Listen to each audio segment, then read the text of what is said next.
And the app was optional for precincts to use, but many of them did use it. The alternative was to call in the results, and that didn't go too smooth either. This has put a real damper on Iowa's big day, and that's something an app developer here in the Quad Cities said should have been avoided. I would consider it catastrophic. You know, there's an old joke that passes around the internet. You had one job, and this didn't do it. That's how many are describing the app problems delaying the official Iowa Democratic Caucus results. But the intentions were good. This, I think, was an account of too much security, and I don't want this not to be a secure process. But we had so many layers of security, it just really bogged people out. That wasn't the only problem. And then, of course, with the transmitting of the data, supposedly the data was collected and recorded properly, but it was actually transmitting it. It was partial, which is abnormal in itself to receive partial data and not all of the data. Jason Howell has worked in web and app development for the last 15 years, and he thinks there's one main reason for the problems. I was genuinely shocked because my first reaction was this wasn't tested.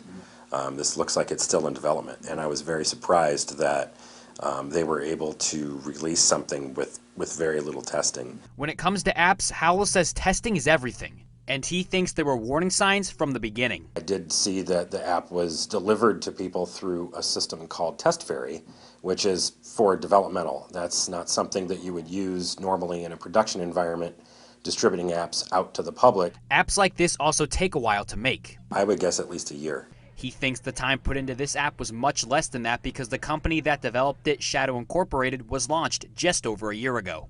But there was also some user error. Once that app is downloaded, the person is receiving 2 pins, one's for security to get in overall, and one is a code for a precinct.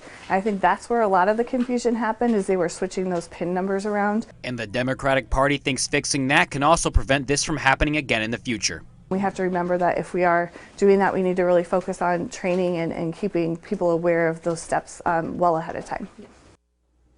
And we've reached out to a couple of the local Democratic parties to see how much they were affected. The Scott County Democrats said there are only a few precincts that are able to complete the process through the app. In Clinton, only 2 of the 26 precincts were able to properly use the app. And in Muscatine, quite a few precincts skipped using the app, but the ones that didn't report any problems. And the Nevada Democratic Party announced earlier today that they will not be using the app for their caucus. In the studio, Zachary Winicky, Local 4 News.